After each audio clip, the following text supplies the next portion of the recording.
જય માતાજી મિત્રો. આજે થોડીક નસીબ હાસ્ય બે વાત જરાક કરવી છે. મિત્રો, તમારી સાથે એવો ક્યારે બનેલો તમે સાચા છો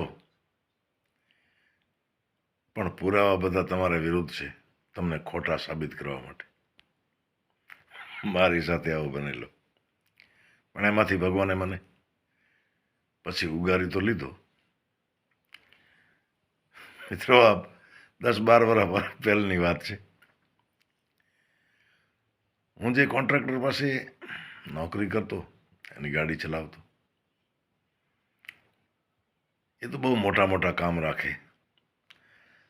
100 કરોડ, 200 કરોડ, 500 કરોડ વધારે પડતા રોડના કામ હોય. પણ એક નાનો એવો કામ 9 કરોડ રૂપિયાનો એક પુલ બનાવવા માટેનો મારા ગામની બાજુમાં રાખેલો. બાજુમાં એટલે 30 કિલોમીટર, 25-30 કિલોમીટર. એ કામ ચાલુ થયો ને એ જે પુલ બનતો હતો એની બાજુમાં એક ગામ, ત્યાંના એક સતુભા કરીને એમણે અમારા જે શેઠ હતા કોન્ટ્રાક્ટર, એની પાસે 1 લાખ રૂપિયાની માંગણી કરી. એ કે મને 1 લાખ રૂપિયા આપો, નહીં તો હું તમને હેરાન કરીશ. પણ શેઠે એને એમ કે કેટલા જણાને આપણે દેવા, નથી દેવા. એને 1 લાખ રૂપિયા ના આપ્યા. હવે સતુભાને આ કોન્ટ્રાક્ટર મનમાં ખટકતો હશે, અને મારે તો ખાલી પાણીનું ટેન્કર ભરી આવી દઉં, વળી 2-3 દિવસે પીવાનું પાણી ખાલી થાય એટલે ભરી આવું. પછી મચ્છરદાનીને આપણો પલંગને હોતા હોય. એટલે આવતા જતાં સતુભા મારી પાસે બેસે, વાતો કરે. એ કંપનીવાળા પાછા બધાએ જોવે કે ગઢવી પાસે સતુભા બેઠા હોય છે. હવે સતુભા પણ યોગ્ય સમયની રાહ જોઈને બેઠા હતા. અને ભાઈ, આ તો કંપનીઓ છે, ચોરી એ કરતી હોય, પોતે ચોરી કરે. હવે રાતના કોઈ પિંજરા ખોલતા હશે અને 1 વાગે સતુભા બાપુ આવી ગયા. કંઈક એના વિડીયો રેકોર્ડિંગ કર્યા, શું કરો છો, કેટલો ભ્રષ્ટાચાર કર્યો છે, આ બધો બોલે. બીકને મારી કહી દીધું, જે લેબર હતા, સુપરવાઇઝર હતા,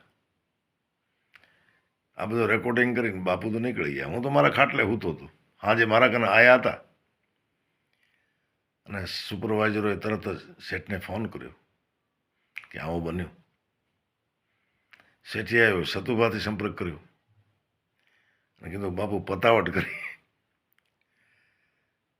તો કહેવાય પતાવટ તો 2 લાખ રૂપિયા આપો તો કરો. તો સારું, આવો લઈ જાઓ 2 લાખ રૂપિયા. હવે સતુભા 2 લાખ રૂપિયા લેવા ગયા અને મને ઘરેથી ફોન આવ્યો કે એક મહેમાન રાજસ્થાનથી આવ્યા છે, તમને ખૂબ યાદ કરે છે અને આજનો દિવસ જ રોકાવાના છે, કાલે નીકળી જશે, એટલે શક્ય હોય તો જરા આંટો મારી જાઓ ઘરે. મારી પાસે વાહન નહીં કાંઈ. મને એમ કે લે ને સતુભાને ફોન કરો કે બાપુ કોઈ ગાડીનો મેળ કરી દો. મેં ફોન કર્યો, સતુભાઈ ઘરે ફોન કર્યો કે ગઢવીને મોટરસાઇકલની ફૂલ ટાંકી પેટ્રોલની કરીને લઈ આવો. હવે સતુભાની બાઇક લઈને હું તો મારે ગામડે આવ્યો.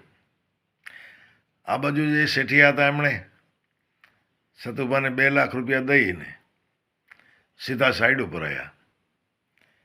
અહીંયા આવીને કીધું કે આપણી કોઈ કંપનીનો માણસ ફૂટેલો છે સતુભાથી, નહીં તો રાતના 1 વાગે સતુભાને કોણે કીધું કે આવું બની રહ્યો છે. એટલે બધાએ ભેગા થાવ. બધાને ભેગા કરતાં પૂછ્યો ગઢવી ક્યાં ગયા? તો એ તો સતુભાની બાઇક લઈને ઘરે ગયા છે. હવે મિત્રો, સજડ પુરાવા મારા વિરુદ્ધમાં થયા. મને અમુક મારા હિતેશુ હતા, એમણે ફોન કર્યો, ગઢવી તમારા ઉપર વહેમ પૂરેપૂરો છે કે આ માહિતી તમે સતુભાને આપી છે, એટલે સાવચેત રહેજો. શેઠિયા તમને બોલાવે ને કદાચ તમારી ઇજ્જત પાડે. મિત્રો મેં વિચાર કર્યો કે હવે જો નહીં જાઉં, નોકરી મૂકી દઈશ ને જો નહીં જાઉં ને તો શેઠિયાઓને એમ લાગશે કે આ સતુભાનો સોર્સ આ જ છે, એટલે હવે તો જાય જ છૂટકો. પછી તો હું સાચો બન્યો. સત્યનો હંમેશા વિજય હોય છે. અને ઘીના ઠામમાં ઘી પડી ગયું. પણ ક્યારેક આપણા જીવનમાં એવો બનતો હોય કે આપણે બિલકુલ સાચા પણ પુરાવા બધા આપણા વિરુદ્ધમાં આવે છે ને મિત્રો, નસીબનો ખેલ. પણ અંતે તો સત્યનો વિજય છે. આપણે આમાં કાંઈ હતા જ નહીં તો છેલ્લે આપણો વિજય થયો. તો આપની સાથે પણ એવો ક્યારેક બન્યો જરૂર હશે, અને હવે ન બને એની સાવચેતી રાખજો. તો ચાલો ફરી મળીશું કોઈ બીજી વાતમાં. જય માતાજી.